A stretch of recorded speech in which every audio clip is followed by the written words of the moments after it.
যদি কোনো মহিলা মারা যায় কিন্তু তার পেটে যদি বাচ্চা থাকে তখন করণীয় কি? কোন এক মহিলা মারা গেছে, তাকে গোসল দেওয়ার জন্য যদি কোনো মহিলা না পেলে তখন কোনো পুরুষ কি গোসল দিতে পারবে? এই এলাকাটা কোথায় যেখানে কোনো মহিলা নেই, ওটা বললে আমি উত্তর দিব। এক ভাই প্রশ্ন করেছে, আমি একজন মুসলিম ঘরের ছেলে, কিন্তু এক হিন্দু ঘরের মেয়ে বলছে যদি আমি তাকে বিবাহ করি তাহলে সে মুসলিম হবে। এখন মেয়েটাকে বিয়ে করা যাবে? অবশ্যই, এটা আপনার ডবল সওয়াব হবে।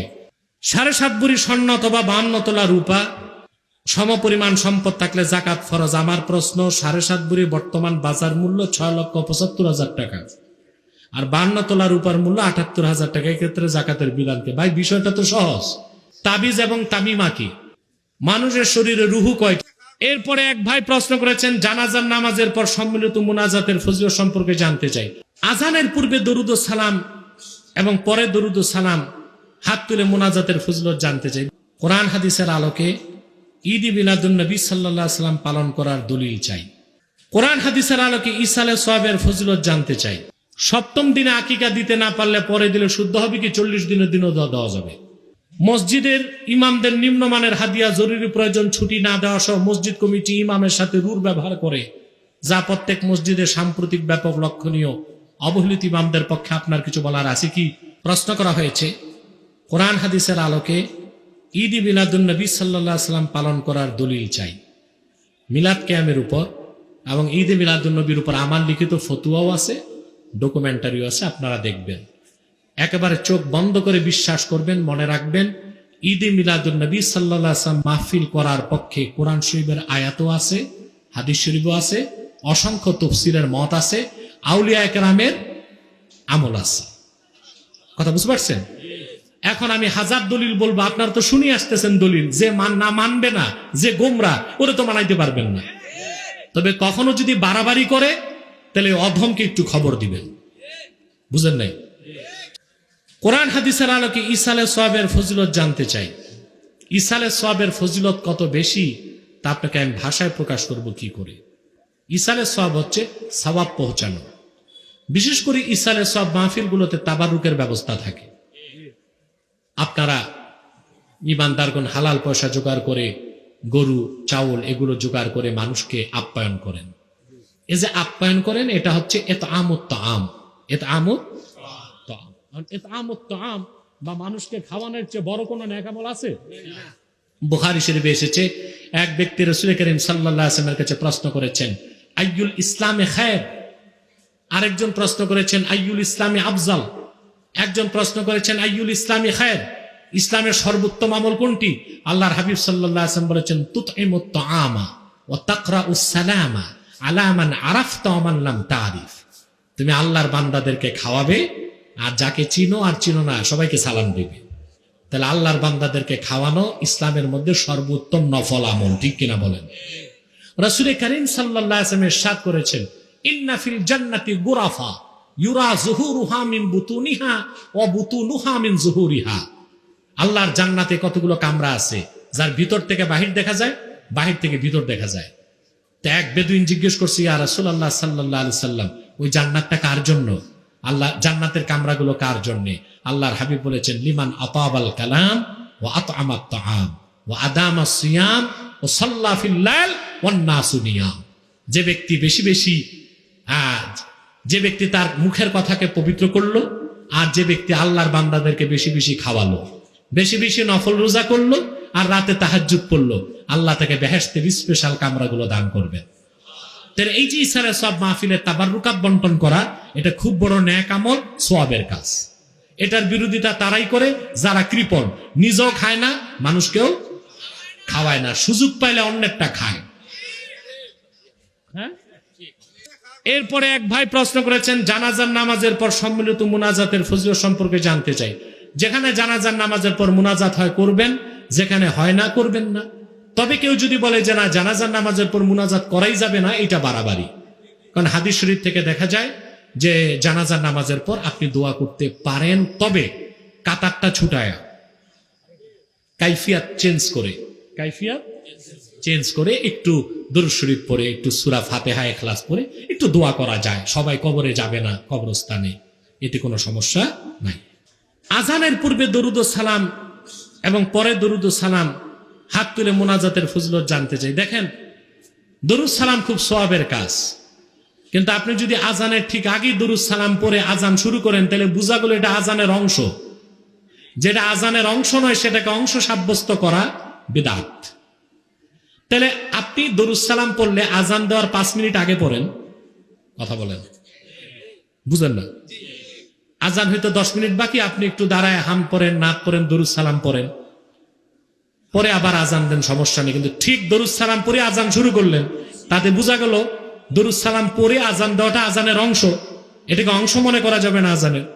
আর সবচেয়ে বড় কথা হচ্ছে যে আপনি হাদিস শরীফের শিক্ষা হচ্ছে আল্লাহ রাসূল সাল্লাল্লাহু আলাইহি ওয়াসাল্লাম ইরশাদ করেছেন যে তোমরা যখন আজান হয়ে যাবে তখন আমার উপর দরুদ পাঠাও।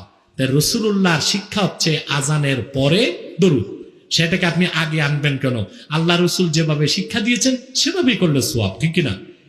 এখন আজানের পর মুনাজাত, হ্যাঁ, আজানের পর আপনি হাত তুলে দোয়া করবেন, এটা মুস্তাহাব, এটা হাদিস দিয়ে প্রমাণিত। যেমন মুসলিম শরীফের হাদিস, আল্লাহর হাবিব ইরশাদ করেছেন, কুলু মিসলামা ইয়াকুলুল মুয়াজ্জিন, মুয়াজ্জিন আজানে যা বলে তোমরা হুবহু তা বলো। সুম্মা সালুল্লাহ লিয়াল ওয়াসিলা, এরপর আল্লাহর কাছে আমি রাসূলের জন্য ওসিলা চাও। এজন্য আমরা দোয়া করি আল্লাহুম্মা রাব্বা হাযিহি দাওয়াতি তাম্মা। তা আজানের পর আমরা রাসূলুল্লাহ সাল্লাল্লাহু আলাইহি ওয়াসাল্লাম দোয়া করতে বলছেন কিনা? ওসিলা চাইতে বলছেন কিনা? কথা বলে না। এখন চাইবেন কিভাবে?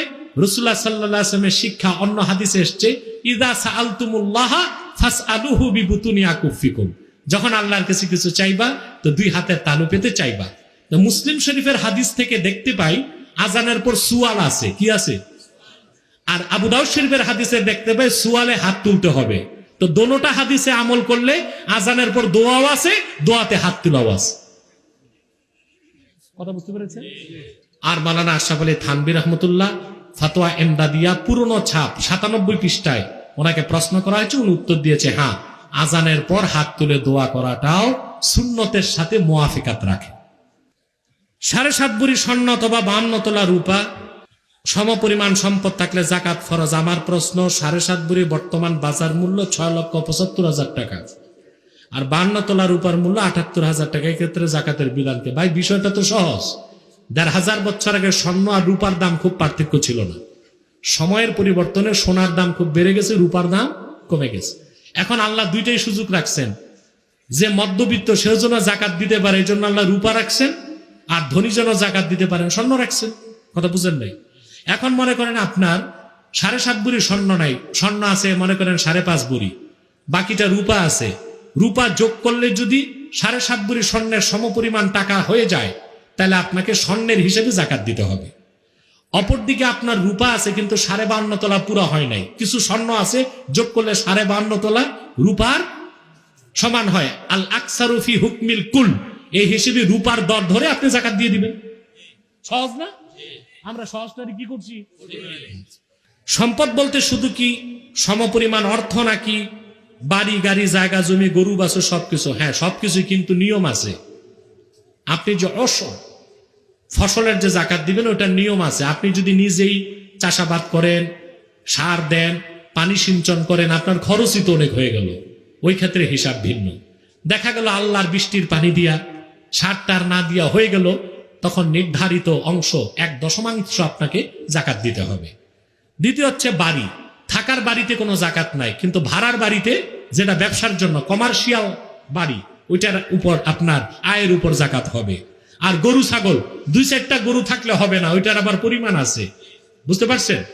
আপনার 30টা গরুতে কত, 40টা গরুতে কত, 10টা উটে কত, তারপরে 40টা বকরিতে কত, ওইটার হিসাব আবার ভিন্ন।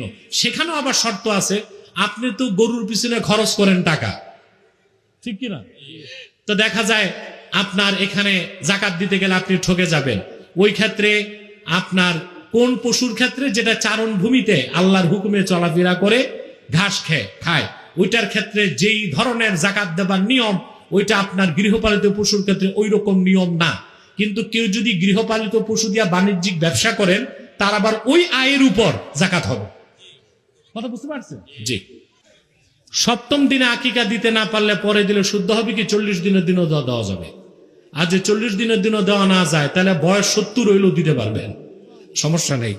মসজিদের ইমামদের নিম্নমানের হাদিয়া, জরুরি প্রয়োজন ছুটি না দেওয়া সহ মসজিদ কমিটি ইমামের সাথে রূঢ় ব্যবহার করে, যা প্রত্যেক মসজিদে সাম্প্রতিক ব্যাপক লক্ষণীয়। অবহেলিত ইমামদের পক্ষে আপনার কিছু বলার আছে কি? শুধু ইমাম না, মজলুম আলেম ইমামদের পক্ষে তো আমিই বলতেছি ভাই, আর বলে তো না কেউ।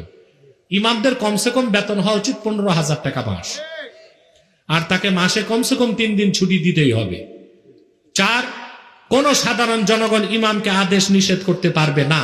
ফতোয়ার কিতাবে এসেছে, লা ইয়াজুজু লি আওয়ামিন নাসি আইয়ামুরা আলিমান আও কাজিয়ান আও মুফতি।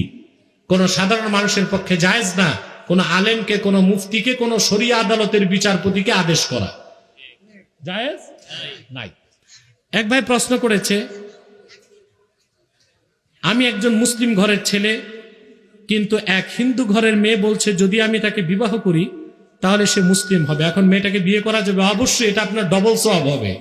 সে যদি মুসলিম হয় আর আপনি বিয়ে করেন, এর চেয়ে ভালো কাজ নাই আর। তাবিজ এবং তামিমা কি? কোরআন হাদিস থেকে যেটা বরকতের জন্য লিখে দেওয়া হয় এটা রুকিয়া শারঈয়া, এটা তাবিজ। আর নরি, করি, জরি, বুটা, পাথর এগুলো হচ্ছে তামিমা, এগুলো শিরক। হাদিস এসেছে, আল্লাহ রাসূল সাল্লাল্লাহু আলাইহি ওয়াসাল্লাম ইরশাদ করেছেন, মান আল্লাকা তামিমাতান ফাকাদ আশরাক। যে তমিমা লটকাইলো সে শিরক করলো। যে শরীরে বা কোনো গাড়িতে, বাড়িতে তামিমা ঝুলিয়ে রাখলো সে কি করলো? শিরক করলো। কোন এক মহিলা মারা গেছে, তাকে গোসল দেওয়ার জন্য যদি কোনো মহিলা না পেলে তখন কোনো পুরুষ কি গোসল দিতে পারবে? এই এলাকাটা কোথায় যেখানে কোনো মহিলা নেই, ওটা বললে আমি উত্তর দিব।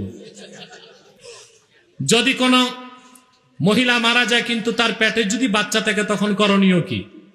যদি ডাক্তার এনে অপারেশন করে জীবিত বাচ্চা বের করা যায় তাহলে সমস্যা নেই। আর যদি দেখা যায় বাচ্চাও মরে গেছে, তো মায়ের সাথেই তাকে দাফন করে দিতে হবে। মৃত ব্যক্তিকে গোসল দিলে কি নিজে গোসল করতে হবে? জি, এটা আদাব, গোসল করে নেবেন। মানুষের শরীরে রুহু কয়টি? একটাই রুহু। কয়টা?